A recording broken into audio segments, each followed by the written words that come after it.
John Wood. You've got the most important exhibit here at the Spring Creek Bicentennial Celebration. This is history. Are you a history guy by nature?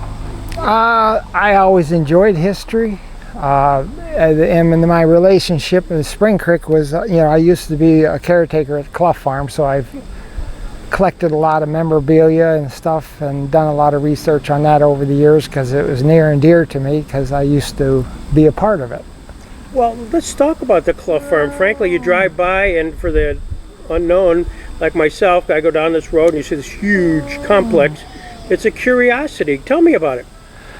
Well, the Clough Farm came into existence just after the turn of the century. Levi S. Clough was, he made his fortune in timber. And he actually was born in New York State, and his family moved to Spartansburg, and he was a carpenter to begin with, and then he got into different enterprises. He had the chair company over in Union City, and he had some really, he had a really big timber holding down in Forest County, and in later years he had a really large timber holding out in the West Coast.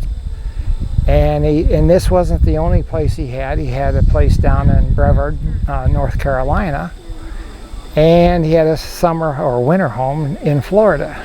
The Clough Farm, he bought that, and he was a real trout fishing aficionado, and I'm sure that's what ultimately why he bought the Clough Farm property, is because it had one of the best trout streams in Pennsylvania, and certainly in this area. Mm-hmm. And if you go back through the history, you can see back before he ever owned a Clough Farm where he was getting trout and stocking trout in some of the land that he already knew. But I'm sure that the Spring Creek was the big attraction for him. And then he bought the Clough Farm in the early 1900s, and it wasn't one farm. He bought up several small farms.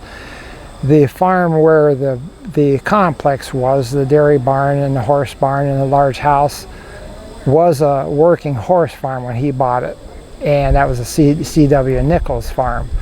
And it had buildings on it suitable for the time when they were raising horses.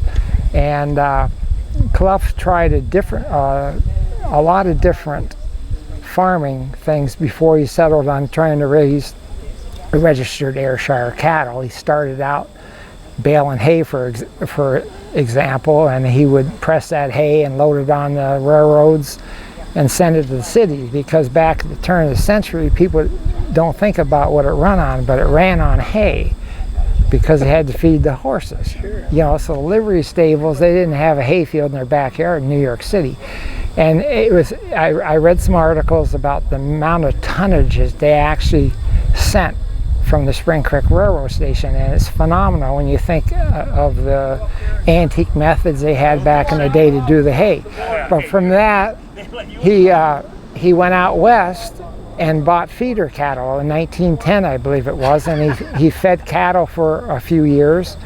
And then at some exhibit he went to, he was enamored with the Ayrshire breed. And from then, in 1913, he bought some of the best cattle that were from Scotland. Mm-hmm. And Canada, imported them. He imported the best, or the bull out of the best cow in Scotland. That was his first bull. His name was Karsten, a big white Ayrshire.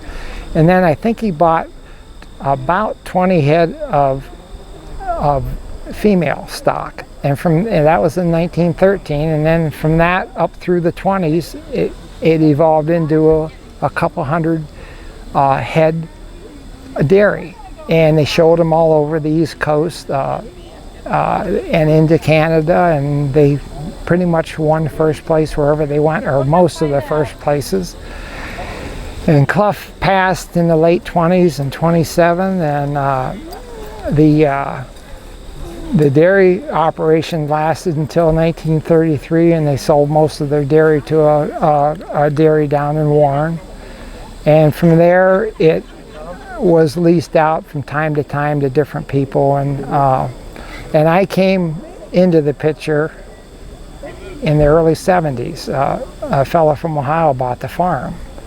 And we went down to Virginia and we bought 10 cows with 10 calves, and we already had a registered Angus bull. From there, in the next 12 to 15 years, we raised up to about 103 head we had of registered Angus.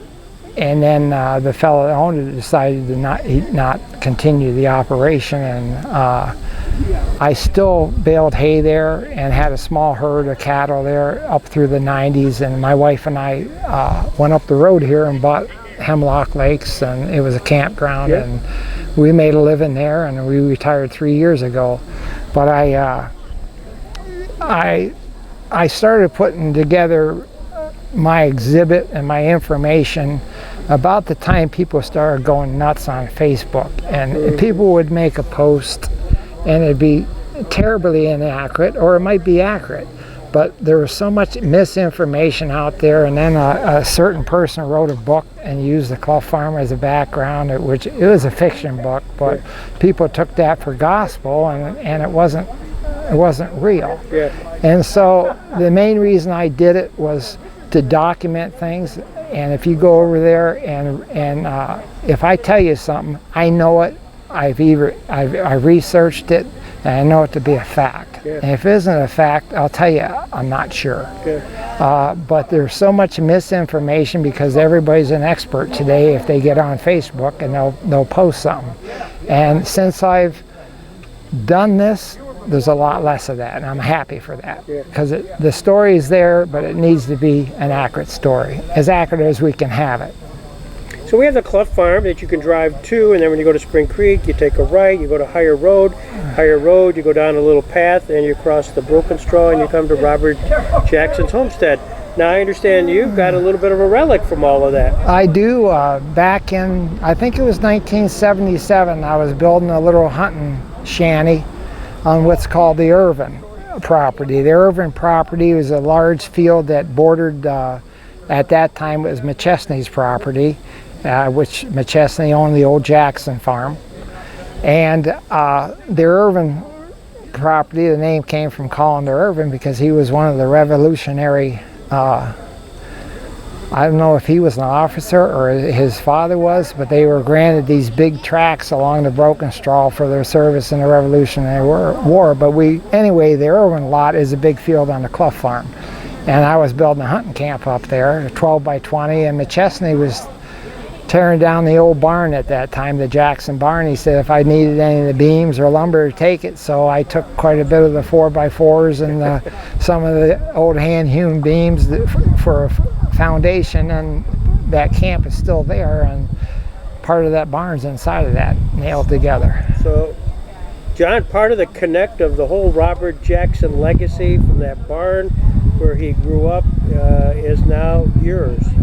You have it as your foundation. I guess I do, and I don't own that property where that place is at. There's a company bought the Clough Farm called Glendoran, and it's their property now. So I have access to it, but I don't own any of it. But we're working with Glendoran as we speak because they also bought the Jackson Homestead property from McChesney's. Correct. Which is all part of that. Was there any sort of reputation at all as the building and the barn was sort of decaying pretty quickly in that 70s time period? Yeah, I think it's a shame they tore them down because I don't think they really would have had to. But it probably just didn't fit what McChesney was doing then.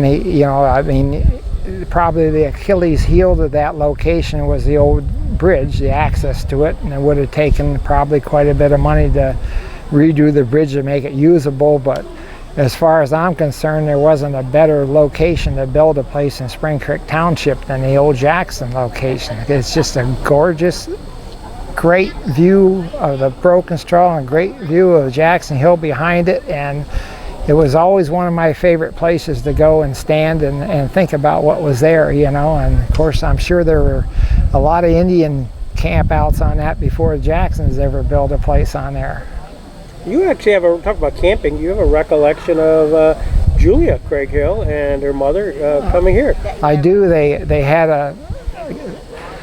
a small camp up on Turner Hill for back through the 70s and into the 80s, I believe, and they used to rent horses, and they'd spend, I think it was the month of July or August, they would be here, and I would see them riding, and I was acquainted with Bodie and Mary and Julia. Yeah. Yeah. Well, she claims to be a wonderful horsewoman. Is that right? Well, maybe. Maybe. Well, John, thank you very much. This was very insightful. Terrific. Yeah. Thanks for your time. I'm glad to share it with you.